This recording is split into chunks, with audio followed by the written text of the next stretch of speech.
Welcome everybody to the podcast. We're very excited about this particular episode. We'll start with the introductions for our two esteemed speakers. So Barbara Lee is an independent filmmaker, writer, and has spent over 25 years as a community advocate for diverse representation and organizer of events to increase the profile and opportunities for Canadian Asian artists in mainstream film, television, music, and media. She is the founder of the Vancouver Asian Film Festival, VAFF, celebrating 25 years this year. The festival starts from November 4th to 14th, and Barbara has also launched the Vancouver Asian Film Festival's Eliminate Hate campaign. So I turn it over to my co-host Yusuf to introduce Audrey Wong. Please go ahead. Thank you so much, Tarek. It's really great to be here with you guys. Our second guest, Audrey Wong, is a senior leader and entrepreneur with deep experience in building, growing, and leading teams. She was previously an executive at the BC Liquor Distribution branch and the Aurora Cannabis Company, responsible for strategic direction and business transformations. Audrey is also an entrepreneur with experience in business development and fundraising, which comes in very handy in the fields that she volunteers at. Her passion for social change has led her to volunteer her time with a variety of nonprofit associations that provide services to BIPOC communities. BIPOC is Black, Indigenous people of color. She now channels that passion as the executive director of Eliminate Hate, the social change arm of the Vancouver Asian Film Festival. Welcome. Thank you very much. And to start off, we would first like to get a bit of a history of the Vancouver Asian Film Festival, the kind of idea behind it, the vision, the mission of how it started, and the snapshot of the 25-year journey and how we arrived to 25 years later, post-COVID, the new festival coming up in a week or so. Whoever would like to start. Barbara? Well, thank you for having me here, Tarek and Yusuf. 25 years, I'm going to try to keep it as short as possible, but 25 years ago, I was a young filmmaker trying to look for a place to show my films, and a friend of mine took me to the Seattle International Asian American Film Festival, and there I saw Runaway. It's a diary of Evelyn Lau, and it was starring Sandra Oh. So that was the first time I really saw in a theater, surrounded by people who looked like me, watching a film about a well-rounded and very complex character. And in that moment, I just thought, wow, I've never seen this before. There's got to be something like this in Vancouver. And when I came back, I realized that there wasn't one. And so, you know, when you're young and naive and lots of energy, you think, well, I'll just start one. And it's been a really long journey. It's been a tough journey at times. A lot of people couldn't see the vision. They didn't see the reason for representation. But in the last few years, I think it's really come to the forefront.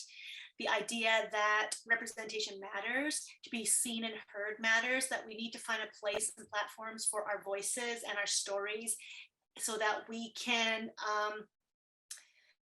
show people that we are not that different and that there's universal themes that cut across all cultures and communities. And so we are 25 years later, and at times I feel like the needle's only moved slightly, but I always talk about that, you know, it's not a straight line. There starts and stops, and I'm hoping that we're going to get some forward momentum. And you brought up something powerful. You wanted to make films with people representing people that look like you, like in a similar way. And many of us growing up, especially in Canada, United States, most movies and television and music did not represent our experience. So we would empathize with white Caucasian actors and storylines, but we didn't see ourselves in those stories, and they created a disconnect with those of us that are not white Caucasian, from Asian background, Southeast Asia, and elsewhere.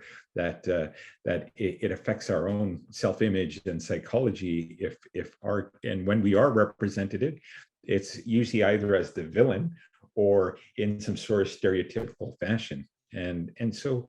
Let's talk about some of the examples of in this last number of decades that slowly but surely there's becoming more representation on film. What were some big wins that you saw in your journey of the Asian community being represented and in a meaningful way?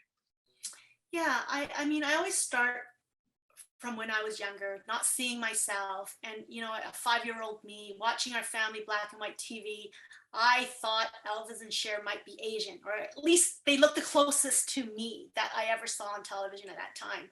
So as we, you know, as I got older, I saw icons like Bruce Lee is probably the most famous icon. And I talked to many people about him being the first time that an Asian American, because he was born in the United States, was shown as being cool and tough and, you know, the leading role. But even then, Hollywood couldn't find a place for him. And he actually had to go back to Hong Kong. And there he made a name and he became a global star that Hollywood then started wooing him back to come back. But then, of course, the tragedy happened. So I would say that there's been so many stereotypes, and I just wanted to step back a little bit to talk about these stereotypes and what happens to people who don't see themselves is that there's two things. For the people who are of color that don't see themselves, they don't feel like they belong. They don't feel like they're part of this, you know, larger community, mainstream community. And so they start seeing heroes that are usually the white males, and then they see themselves represented in negative roles. And that has a little bit of that internalized racism that starts happening, meaning that you yourself start seeing that there's this white preference or white superiority, that they're the heroes, they're the ones that the good guys. And so that can be damaging over time, as that's all the kind of images and representation that you see. So that's really important. And VAFF is not there is an actual circuit of Asian film festivals across North America that when I started, I went to talk to all the organizers to build VAFF. And one of the things is there's comfort in numbers and learning from others, so you're not reinventing the wheel. And I think through this collective movement has built some of the wins that have happened over the last few years. And coming to where you had asked me is, there has been some great wins like Parasite winning Best Picture, Minari. It was actually an Asian American story about immigrants to the US. That really touched a core. You know, it resonated with people who are immigrants, that it wasn't that easy. A lot of people's films like Crazy Rich Asians are great because we're represented, but the majority of Asians, especially East Asians, are not crazy rich. Many are immigrants that came here and struggled a lot, and maybe in the next generation or a generation after a lot of sacrifice, did they get to a certain economic comfort. So that's always discounted. So I think, you know, there's a lot of wins, and I always say that the more we see, it's great. Like having the Crazy Rich Asians, and that's all we saw, then that skews it one way. But now that we've got Minari, we've got Parasite, we've got all these other films, we've got The Farewell, we're seeing a spectrum. Shang-Chi, a hero, you know, a superhero. And that's the win I see, is not the one, it's the many and the diverse within our own community. And we talk about stereotypes, and the stereotypes first being martial arts and action movies, and famous global directors like John Woo or Ang Lee, and then even superstars like Jackie Chan or Choi Yun-fat. Let's talk about that heavy focus. I think it was especially in the 70s, starting with Bruce Lee, the 80s with Jackie Chan, and then even Mr. Miyagi and the Karate Kid, and they just created that kind of that connection with martial arts, Eastern spirituality, mysticism, and then it became hardcore, gritty action in the 90s, but very stylized. And that was a theme for many years in the 90s and 2000s. So let's talk about specific stereotypes. We talk about, again, the hardcore action, Eastern mysticism, and then what are the other typical, top 5 stereotypes that you've seen and kind of thought, you know what, there's got to be a better way?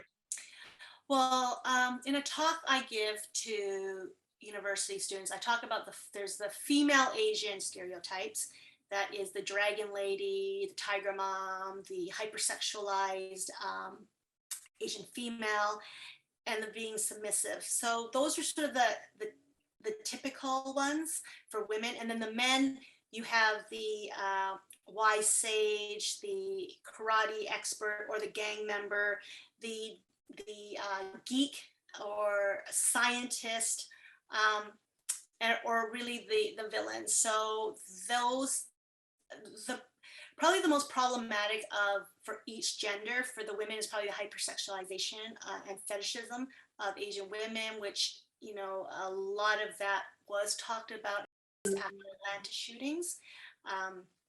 And for the men, it's really the demasculization of Asian men, making them asexual and not seen as attractive or desired, and that has been a way of minimizing Asian males, which has to be changed. That I probably think that image, which is completely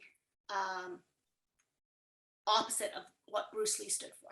So I think you know, maybe there was a little bit of feeling threatened by the Bruce Lee image and all that he represented.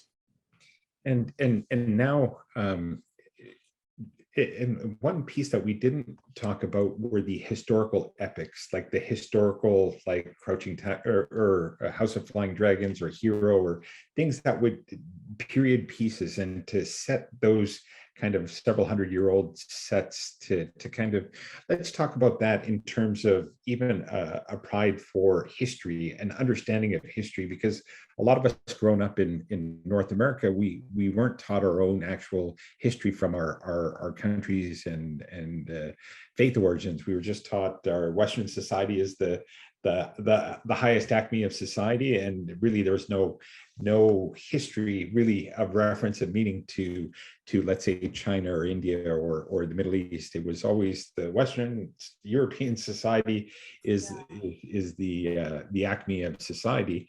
So have you felt any of these historical big epic films? Has there been any positive aspects there, or do you think a lot of cliches still exist even in those? Well, I think, you know, we're talking about Hollywood movies. So Hollywood movies, these big epics, you know, they're from the white gaze. They're really made for the white audience. And so the perspective is always from that. And therefore they want the white audience to relate to this film. So, and that's why they have the white hero, and the center of the story is some character that is not the ethnic or what they call the foreigner, because it's sort of an extension of the story of imperialism and colonialism and how they, you know, came to these countries and either conquered them or took what they wanted from them, and it was okay, right? Like they were still seen as a hero. So I would say that that's very problematic, because it still makes people, especially the diaspora, the ethnic diaspora that's around the world, still, when they go to the movie theater, they see themselves as almost second class, right? And that's very problematic, especially these big sweeping historical, that's really about a history of a people that they can relate to as being oppressed or marginalized within their own country. So I think a lot of times they talk about the economics of the movie industry and who their audience is for, but I think the idea that VAFF works for is that if there's representation, there are many, many stories, then those ones won't be as damaging. You know, there will always be films like that, but having more representation. And as part of that representation, just touching on that, and I guess you can tie this into what you were saying about stereotypes and everything, but virtually everyone I know who's under 25 is engrossed with Asian, you know, entertainment, whether it's anime, whether it's music, the culture and history. So it seems to be there was a generational shift within the last, you know, I would say 10 years or so. And maybe do you want to talk about what might have caused that and how it's reflected in VAFF as well? Well, Asia has always been of interest to the West, right? Like the trade, I'm talking about like 1600s, 1800s, you know, the China, you know, that comes from China. It's the British with the tea from India and China. Like there has been a lot of interest. It's just been situated in a way that it's seen as less than or othered. But this is nothing new. This interest in the East, what they used to call the Far East, and I think it's sometimes what I'm seeing here in Main Street is that it's become a bit boring. Like it's the same stories being done, redone, revamped with new, you know, doesn't seem to be a lot of creativity. So a lot of people are seeking other stories. They want to hear diverse stories. They want to see things they haven't seen before. They want to be entertained and with fresh perspectives, because the world's getting smaller. It's global. I mean, there is just, and traveling is just so much more prevalent these days. I mean, when I was a kid, people would save for years to go for that one big trip overseas, right? Now people go once or twice, 3 times a year, and it's not even seen as such a big thing. So really the world is shrinking, and people are coming into contact with more and more different people and hearing their stories. And you know, the biggest show right now is Squid Game, and the show's not even in English, yet it's very popular. The idea of what's foreign is not so foreign anymore. I guess I don't know if I've just answered your question or not, but there is an interest, because there's always an interest. People just want to see different things and hear about different stories and different people. And would you say, because the global economy is now intertwined, so the Western economy and the Eastern economies are now intertwined in a way that one affects the other in a very powerful way, and films are made to kind of hopefully get an audience in both places, so to double revenues, or at least add 20, 30, 40% on their bottom line. And it does seem like executives, when they sit down, or filmmakers, but especially the executives for the big entertainment organizations, that they want the widest audience possible globally, because sometimes you look at the box office receipts and you see the overseas box office income for these movies are bigger than domestic. And so would you say, obviously economics goes into it, and then also when you brought up the Squid Game, the production quality, the acting, the story, it's fantastic. It's not like when I was a kid watching Indian movies occasionally, and I never did, but it was like whenever I'd see it, the production quality was terrible. The music, it was just horrible. But now there's been this huge investment in, as you said, if you could bring up the economics that other countries were now putting in big dollars into the production value of their entertainment. Well, there's 2 things that over the 25 years that we've noticed is technology has leveled the playing field to a certain extent. You don't have to have, you know, the big 35 millimeter cameras and all that. Anyone can even make a fairly good film on their phone, right? Their cell phone cameras are probably way higher than some of those big cameras from before. So technology has made it. The other economic is that, and we talk about the action and, you know, the martial arts films and all that. Action is probably, making movies is a big gamble. It's a big cost, and very few make money. And the ones that are the most successful that can usually make money are action films and horror films. Those are the 2. So people, and those are the 2 genres that you'll probably see a lot more representation. You'll see more people of color, because they're willing to take a little bit more risk, because the chances of a successful film, a horror and action movie, is that. And also martial arts has been a proven formula. Martial arts and you know, action and some of that stylized action that's kind of, you know, as you said, the John Woos. So the economics of it is really, they don't want to, they use that as an excuse. They say they don't want to take a risk, and that's why they always cast sort of the white characters.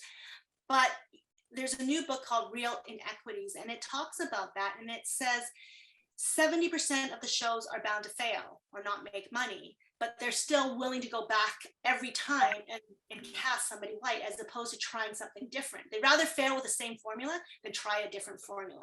So there has been, with this whole push for representation, there has been successes, and studios are starting to see that the BIPOC consumer is using their consumer dollars now to basically push for more representation. And that's why I say to people is that you have power as an audience member, as a consumer, you have power to influence what is put on screen, what stories are told, but you have to support the community. You have to support your own community.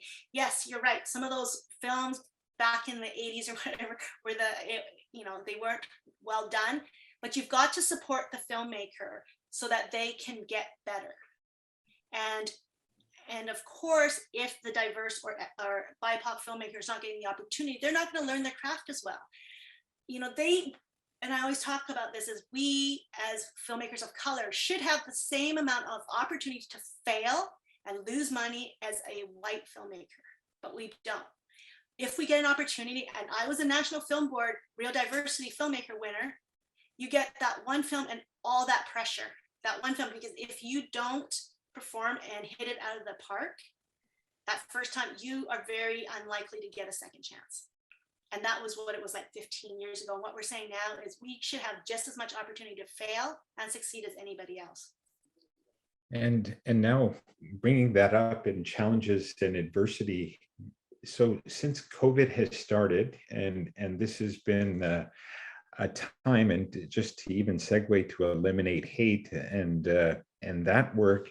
So now COVID, and with Donald Trump and the previous regime in the US being blatantly racist and blaming China and calling the coronavirus the Kung flu and what have you, and really stoking the base xenophobia and racism amongst certain quarters in the West. So now, as you said, one step forward, a couple of steps back, and now since the coronavirus has basically created such an environment where online hate and real world violence has become 714% increase prior to COVID against Asian Canadians and Americans. Now, maybe for Audrey or yourself to talk about Eliminate Hate, and then the need for VAFF and Asian representation to really continue in a much bolder way, that again, Asian Canadians are as Canadian as anybody else, and those stories to keeping represented to really dispel these racist notions in some quarters throughout the West. Maybe if you'd like to talk about that and Eliminate Hate. Yeah, I'll talk a little bit about the genesis of Eliminate Hate, and then Audrey can probably take it from there. So back in March of 2020, when we were hearing about all these anti-Asian racist attacks, we were hearing it through our community channels. We weren't seeing it on the mainstream, and we were hearing about the elder, the young, just everybody, the women, Asian women were, and so we were checking all the different Asian channels that we had, and there was all these stories, and it wasn't getting to mainstream. So VAFF has a platform, so we started reaching out to different organizations and asked them, how can we help? How can we use our platform to amplify this and get this message out there that this is happening to our community and that we are being scapegoated? And of course, all community groups are overstretched, and they felt that they just didn't have the bandwidth to do it. So we, as a board, made a conscious decision that we weren't going to stand by and let this continue to happen and have it not be told through mainstream, because our community was being harmed, it was being hurt. So we decided to use our platform and launch a multimedia campaign, which is called the Eliminate Hate campaign. It was really to use film, television, music, anything that we could have that could amplify the message that this is an issue, because anti-Asian racism has often been dismissed. It's not something that is historically as violent or as extreme as some of the other communities of color that have experienced. So we've always sort of been more quiet about it, but this was really something that was escalating, and we were being scapegoated, as you said, by leaders, you know, the U.S. president, by the far right. We were just being blamed, and even didn't matter how long you were here, which doesn't matter. It doesn't matter how long you've been anywhere. No human should be treated that way. So, we launched this with some PSAs. We had actors like Louis Lin who came and did PSAs. We partnered with Project 1907 to do a community reporting page, because we knew that some of these incidences may not reach the threshold as a crime, a prosecutable crime, but we want to support the victims, to give them a place to be heard. And after collecting all this data, we really came up with different ways to empower and educate and eliminate racism. And as I was doing that, I felt that I had to bring somebody else who was a little bit more, had a little bit more background in this, to do this work and really focus on how to eliminate hate. And that's why we were lucky enough to bring on Audrey, who, who's taken all the work that Eliminate Hate's done, the team's done, and kind of pulled it all together and really brought in a vision of moving forward. So, Audrey, yeah, do you want to maybe jump in, as Barbara was saying, and maybe show, she was saying more experience. So what about that experience? Do you feel prepared you for this? Thank you. So Yusuf, thank you for the intro earlier. You'd mentioned my background. My primary career was focused on the sale of regulated packaged goods. So that involved alcohol and cannabis. But what that really taught me was a skill set to lead teams, to build strategy, and to take something forward with a holistic mindset.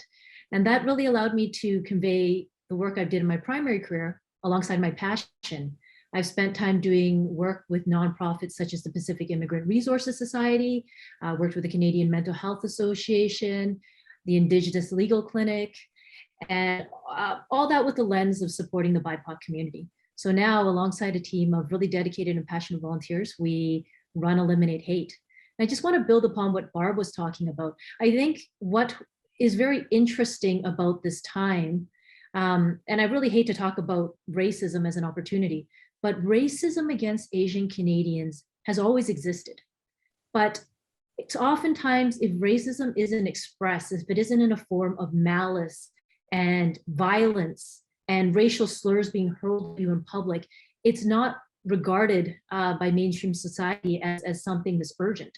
So while this racist environment and systemic racism has always existed, it wasn't until COVID really hit and very express acts of racism started happening against Asian Canadians, and notably in Vancouver, where we have a very large Asian Canadian population, was per capita the highest reported incidences of racist incidents happening to Asian Canadians during COVID. So as sad as it to say, it is a good opportunity and continues to be a good opportunity for Eliminate Hate to stand up and speak out and really look to promote means to eliminate anti-Asian racism. And the attention at this time is on this type of work.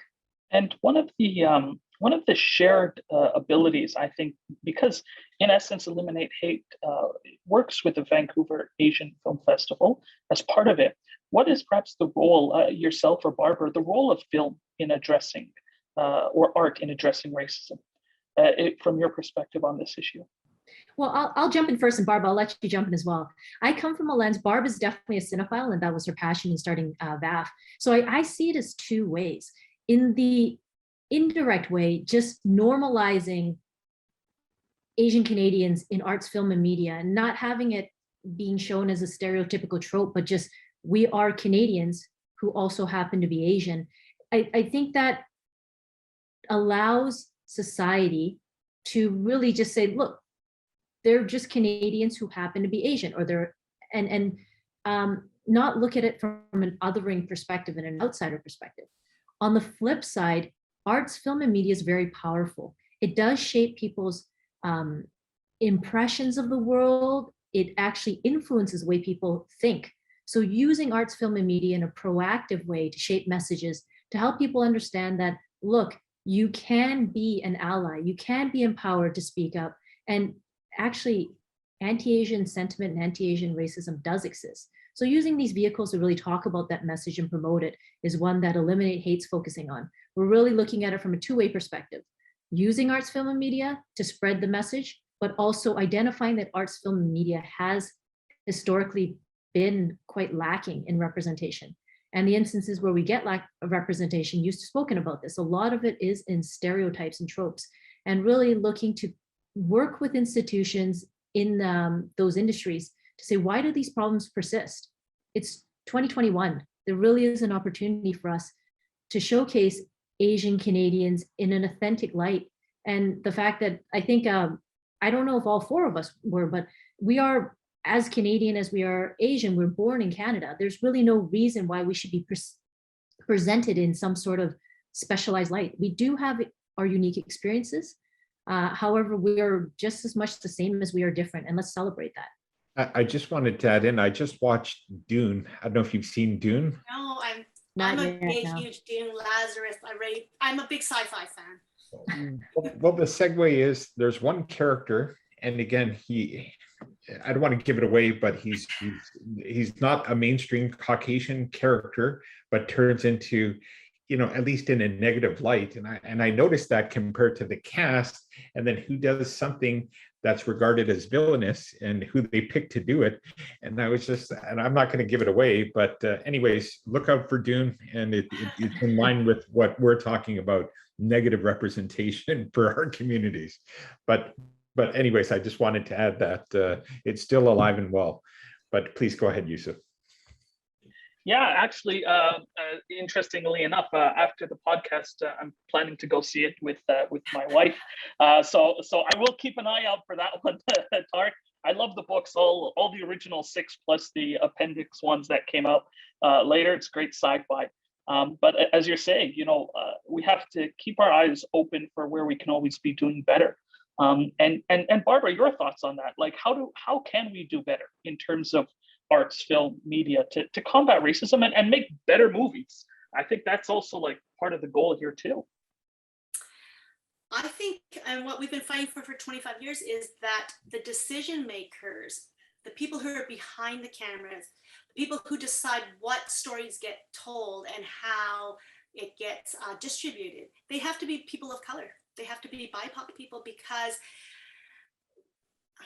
and I hate to say, it's that lens of not having that lived experience, not having those understandings, the cultural nuances that Jean Yoon talked about this with Kim Convenience, about the daughter moving out, and there's no way that she would move out because in a Korean family that just doesn't happen. And, so there's just certain things that need to be set in place. And that's why I'm actually, other reason why I needed Audrey to come in is that we are launching the Racial Equity Screen Office, which is a national organization to talk about ways in which to have equity and elevate underrepresented voices. And the way to do it is to have BIPOC-led production companies that are getting the funding to make the films so that they can fail and do better every time, every round that they get to do better, and also to help them build an audience. That's really important, because you're spending years making these films or stories, and if no one's watching them, it's a very lonely process if you're just on your own doing that.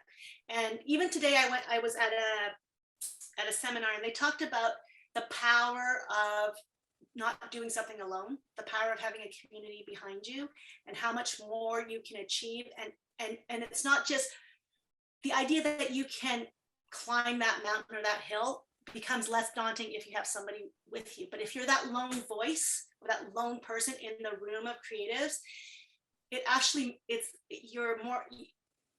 you tend to be more quiet, because when you speak out, it's just you alone. So that's why when Audrey was talking about allies, it's very important to have allies. I've been in that room. I've worked at CBC, where you're pitching a story and you're that one voice and nobody else gets it, so they don't know how to support you with it. There is some power in numbers, and we need to get those numbers in places where decisions are being made and shows are being greenlit. I would say that that's probably the number one thing, and funding. And getting back to who are the decision makers? So all the studios, even the social media companies, and even just to tie into government and law enforcement, if you look at the board of directors or you look at the primary investors, generally speaking, white Caucasians dominate in terms, at least in the Western context, the movie studios, the financiers.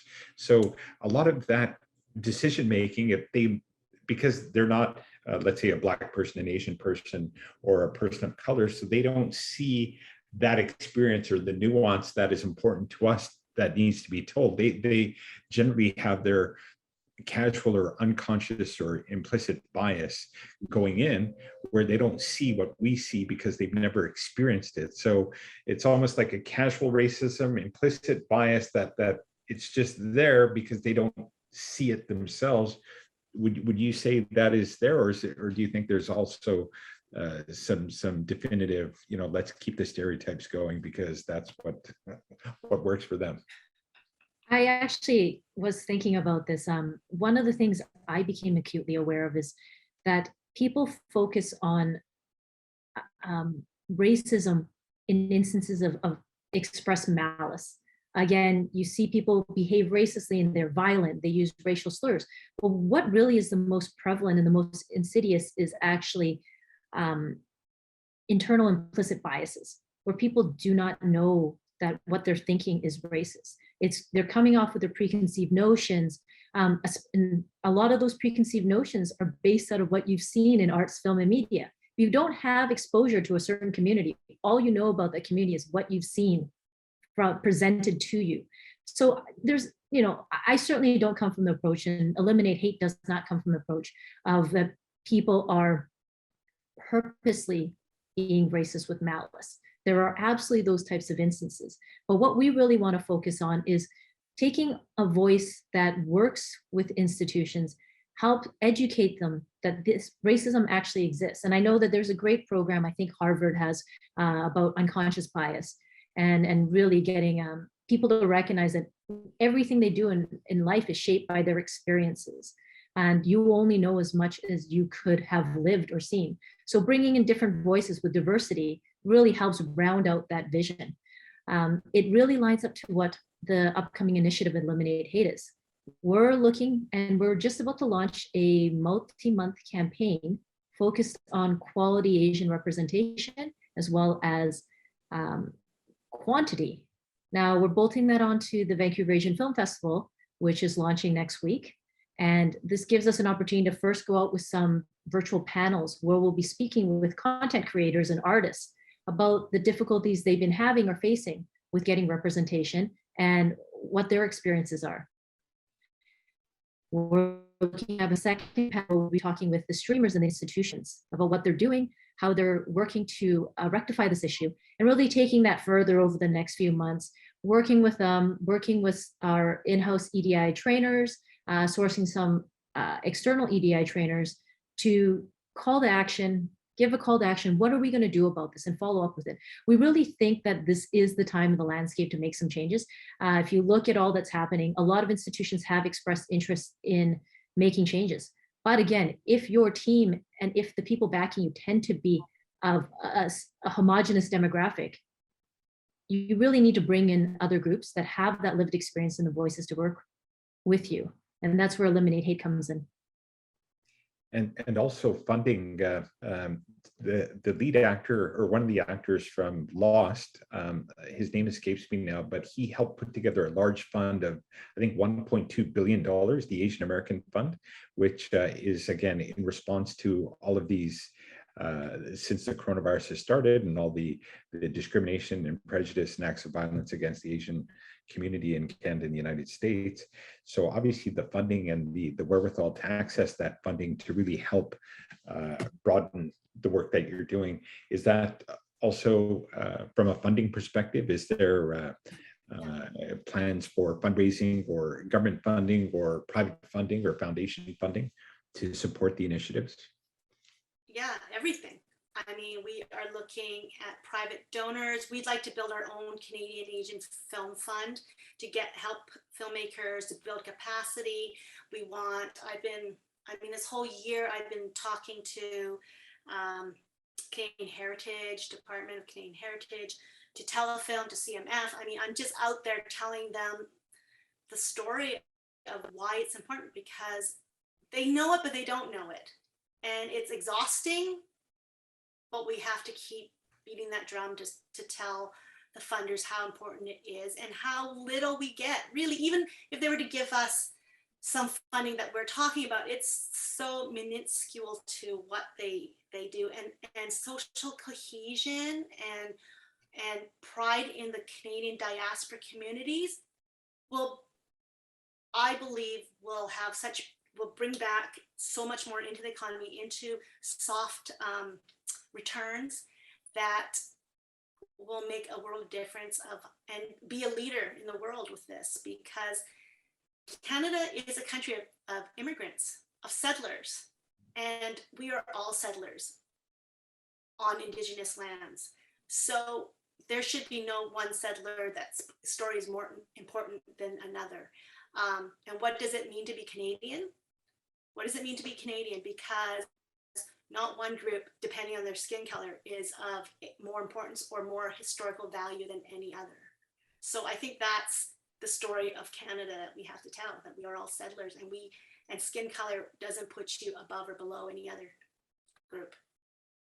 I think one of the themes that we've heard throughout the interview, whether it's the history of perception, or the unconscious biases that people hold, or the outright racist views that a minority of people hold, but are vocal about it, how that translates through media. So initially, it could have been, as you were saying, when people first heard about the China from China, maybe it was in print. We all seen those old propaganda posters from World War II.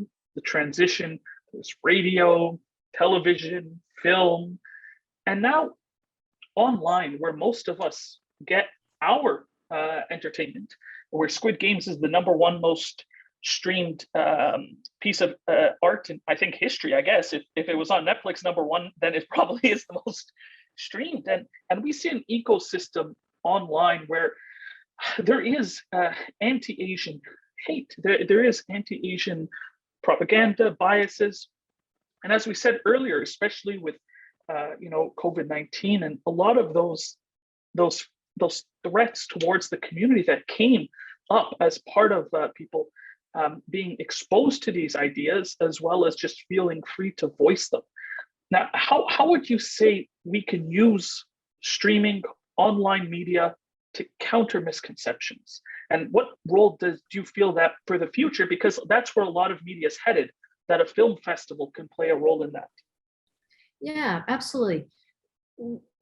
The arts, film, and media piece, Barb and the VAFF group, they've been around for 25 years. They focus on a medium that continues to have the most outreach, which is film. And it makes a lot of sense because there's such a wide audience that watches film. However, Yusuf, to your point, what's really evolved now is people absorb arts, film, and media in so many different mediums now. It does make it a lot more complex. Just even our group, we're run by volunteers, a very small group of volunteers. Yet we're trying to get a presence on Instagram, LinkedIn, Facebook, Twitter, and then now we're talking about, of course, TikTok, Snapchat, Reddit, and YouTube. So it makes it a lot more complex. But to your point, it's an entire ecosystem. Our goal isn't trying to deconstruct this ecosystem and tackle it as individual components. It's much too complex, and honestly, it's not. I'm way over the age of understanding how everyone absorbs information now. What we really just recognize is that regardless of what the medium is, people are absorbing information, and we want to make sure that whatever we push out and disseminate touches upon all of these various channels, and helps people that are maybe viewing it from a YouTube perspective or Instagram perspective see that we have a presence and drive them towards a centralized area that we're focused on. So we don't necessarily have as much of a presence on YouTube, but we would have some ads on YouTube and then drive people over to Instagram. So in that sense, I think there's a lot of different ways to try to centralize the message without diluting ourselves.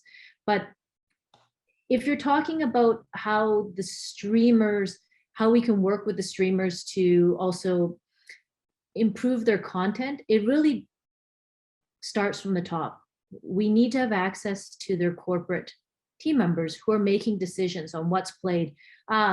Just Squid Game getting played and dubbed so people can watch it in English, watch it with captions. That's I don't think that would have existed 10 years ago. So just even getting the visibility, the representation out the gate is the conversation that we're really looking to have. Again, one of the panels is really asking for the streamers to attend, to have these conversations. And I also understand that it's an area that's frightening for these groups, because as much as I believe that many companies and media companies have a desire to change and make changes, it is incredibly tough. It's ingrained into our consciousness, and it's ingrained into all our consciousness to expect media to portray cultures a certain way, ethnicities a certain way, and it's very tough to change. So we're looking to tackle that a little piece at a time. Again, this initiative, we're looking at about quality and quantity of Asian Canadian representation in arts, film, and media, is our attempt to make a difference in the landscape. Eliminate Hate's really focusing on this because we're bolted on VAFF, and that's where VAFF is strong. There's a lot of groups out there looking and making changes, very dedicated legislative changes, policy changes, data changes, and we figured let's stay in the lane that we're best at, arts, film, and media, and that's the power we're going to leverage. And to that point, as we were saying in the beginning, it's the 25th year anniversary, and I believe the films this year, they're streamed as well as in theaters. Is that correct?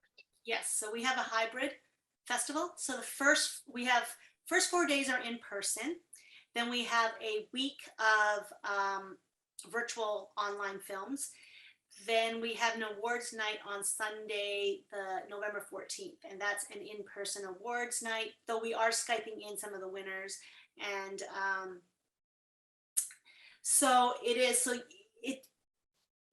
some of the films are geo-blocked, but most of them aren't. So wherever you are in the world, you could actually buy a ticket and watch some of our online films. I wanted to also highlight to answer your question, Yusuf, we had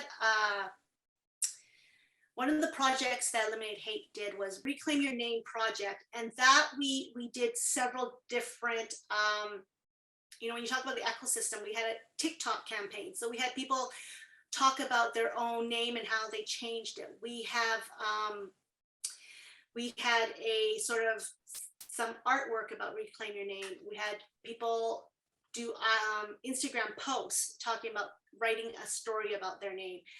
Then during VAFF, this coming up next week, we have 7 films, longer version vignettes about people who have changed their names and the story behind their reclaiming their name or celebrating their name.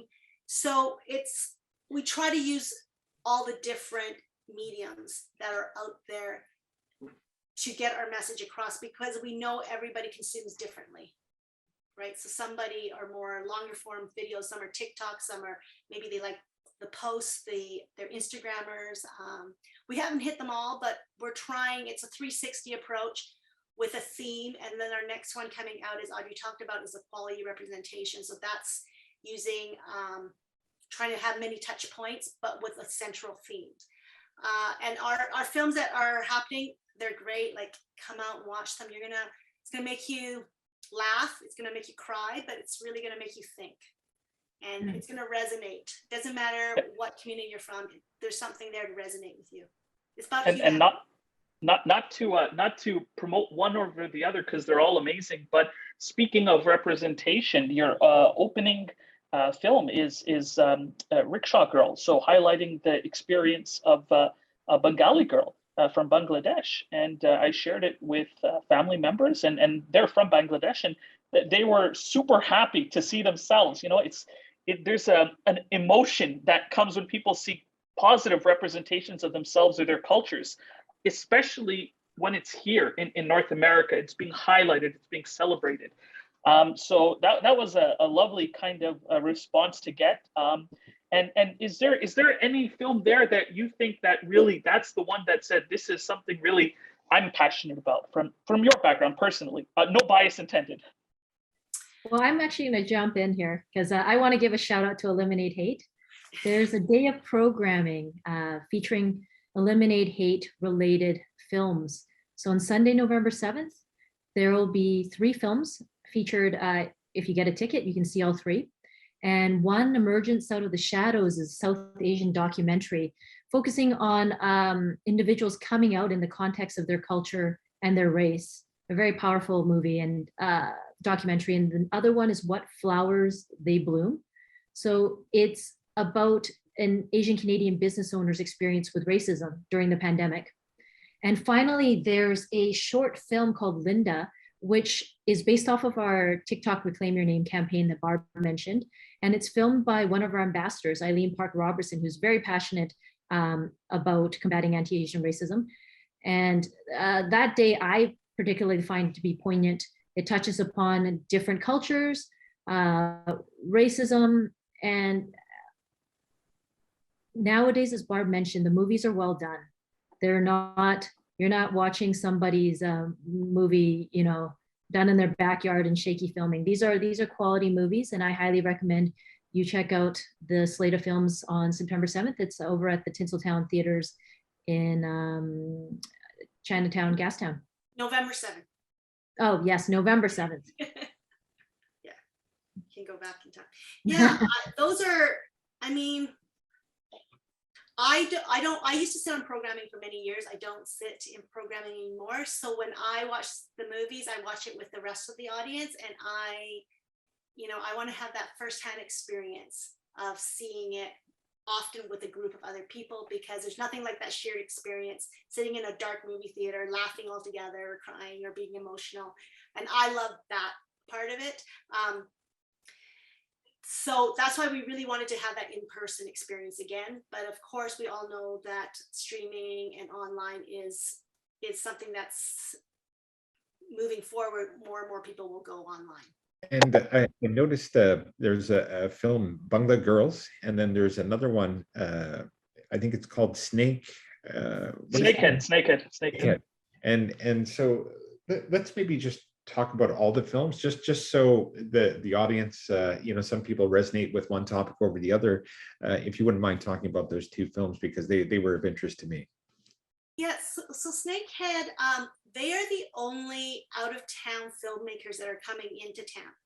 So it's a big deal that they were willing to come to Vancouver. Snakehead's director and producer also did Linsanity, the story of Jeremy Lin, in 2013, and they came up, and because of the relationship that we built and the support that we get, they were willing to come out and support this, the screening. And that's Evan Jackson Young? Evan Jackson Young, yes, who did Linsanity. And so he's coming up. He is a great storyteller. It's a story of a friend that he knew.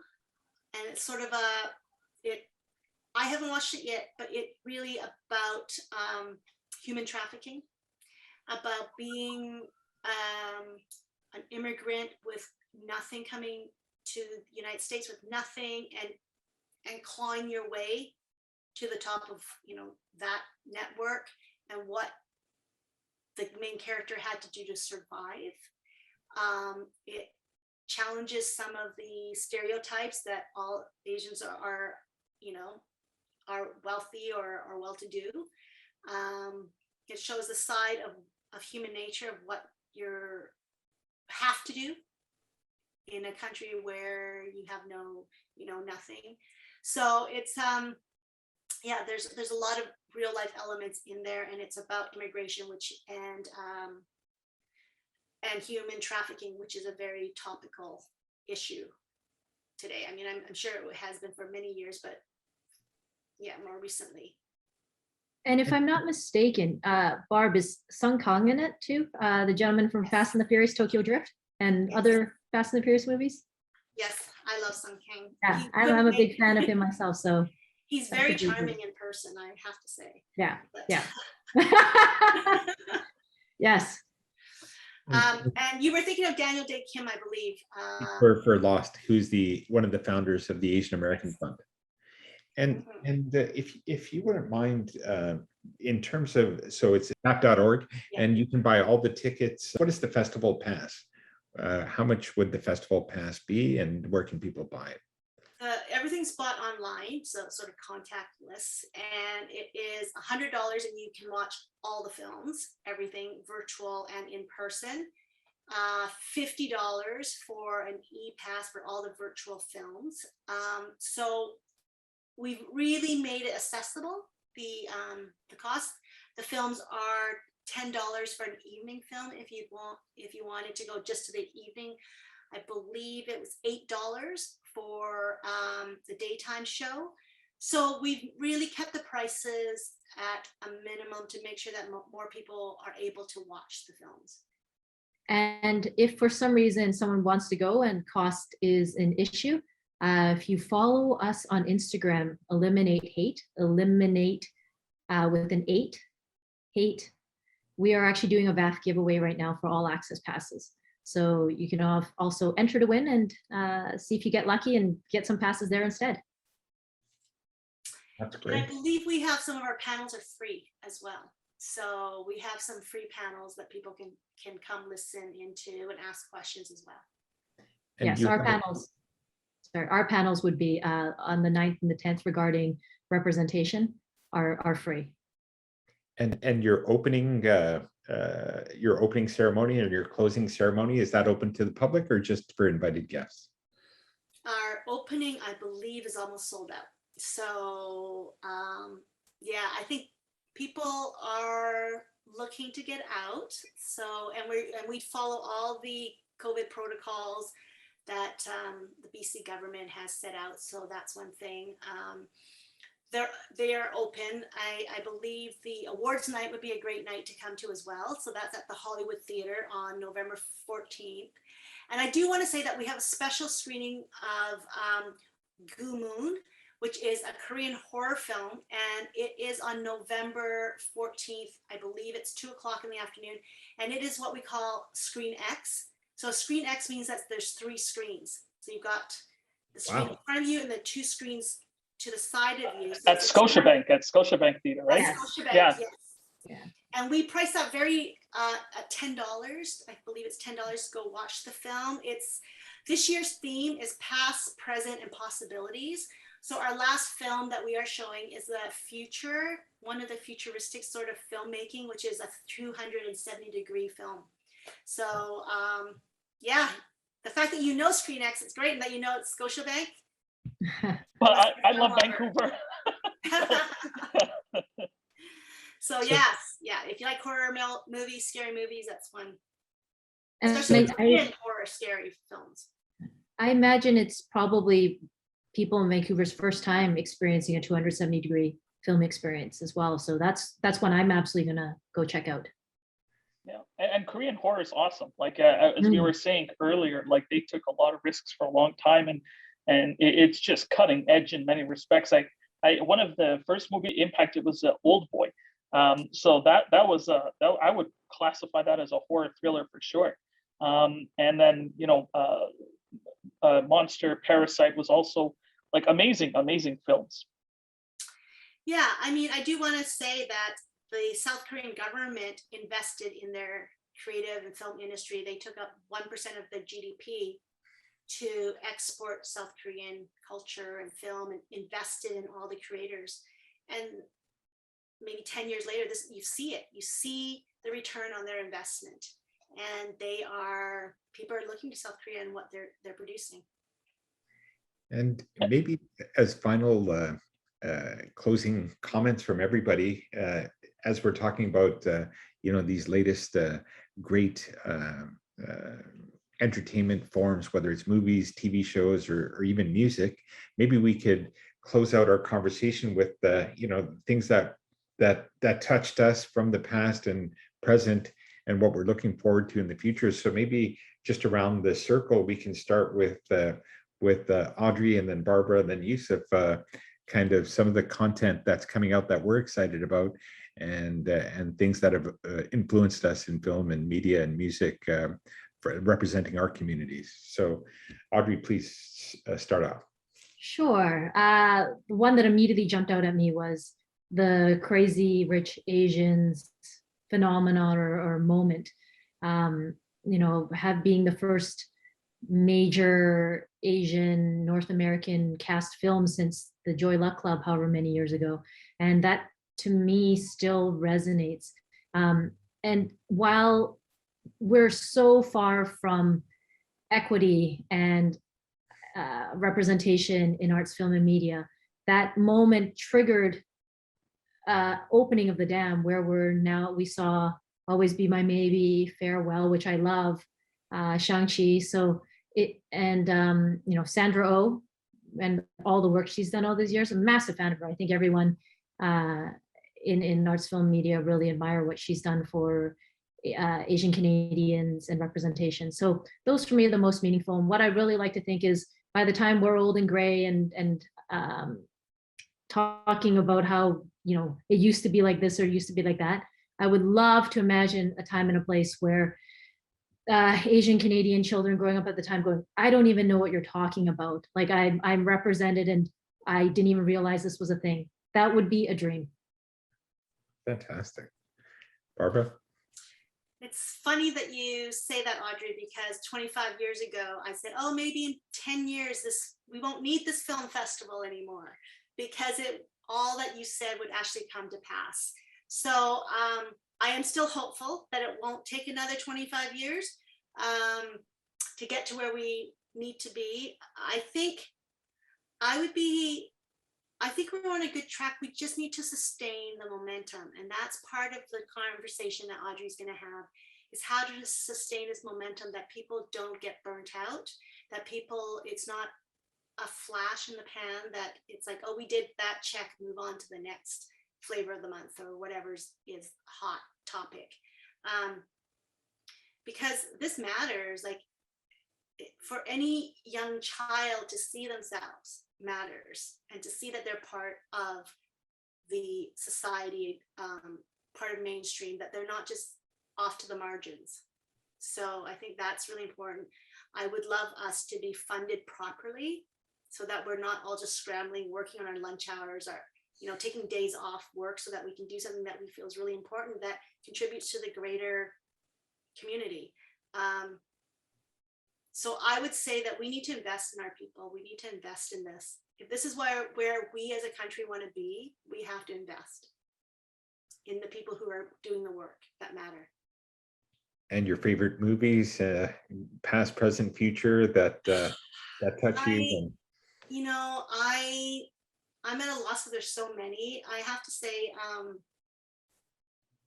don't think I can say, everyone has, like Joy Luck Club, I watched that in my 20s, and that was it really made sense to me. It really opened my eyes to my parents' struggles.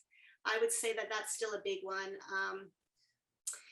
I love all the Bruce Lee movies. I loved Farewell, Minari.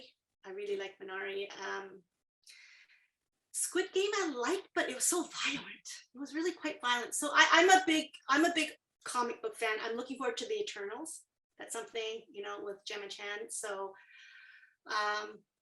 yeah, I consume a lot. And I would say my closing thing is that you need to support Asian Canadian artists. You need to like them, share them, and follow them, because that's, as Yusuf said, there's an ecosystem. People are watching. They want to see eyeballs on what's being produced and created. And everyone out there has a part to play. Thank you. Yusuf? Yeah, I mean, I could go on for hours just listing films, but because we talked about it earlier, before the podcast, I will say the film that really struck me, and I greatly enjoyed it and watched it over and over again, was The Raid 2. So that, for those who haven't seen it, I stand by it. It's the greatest action movie ever made. Fantastic fight scenes, some of the best martial arts choreography I've seen. I was at the edge of my seat. So it passed would be The Raid 2. Currently, I'm halfway through Squid Games. So, that's where my mind is. Netflix should pay us for this podcast, given how much we're promoting it. But seriously enjoying it. It's just fun to watch. And looking forward to it. Actually, it's Dune. So I intend to go see that tonight because as a kid, I read all those books, and Frank Herbert, he was heavily inspired by Islam and Muslim history and put in a lot of kind of context. I want to see how it translated to film. Love the books and, watched the TV adaptations and the old movies, and I want a good experience. So, looking forward to that. Awesome. Thank you, Yusuf. And so I almost feel like I'm half Chinese myself because my dad grew up in Hong Kong. And so he spent his formative years for 20 plus years of his youth in Hong Kong. And so Bruce Lee, again, that was, for me, it just, whenever I see Bruce Lee, it's almost like, the acme, the aspiration to be like Bruce Lee and his fighting philosophy, Jeet Kune Do. It is cliche, but the Karate Kid, Mr. Miyagi, I always have this soft spot for him. And, I think everyone wishes they had a mentor like him. And then in the 80s, The Killer, John Woo's movie, and Choi Yun-fat, I thought, what a great movie, and just really stylized and very well done. And then House of Flying Dragons was House of Flying Daggers. I think that was the name of it. Was one of those impactful movies for me. And then for music, I have 4 kids, so Baby Shark. I think that's been embedded in my brain. And so the content from this globalized world that we live in, again, a lot of great content coming from Asia. So thank you again, Barbara Lee and Audrey Wong. You guys are doing great work. Vancouver Asian Film Festival and Eliminate Hate. Our program guide. That's come out 3 different colors. Fantastic. And you can find tickets at vaff.org. V as in Victor, A as in Apple, F as in Frank, F as in Frank.org. Any other final things before we leave, Yusuf? It was awesome. Thank you so much, guys. Congratulations on the 25th anniversary. We look to promote, support, and join. So again, thank you so much for joining us for the podcast. Thank you so much for having us. It was a great time.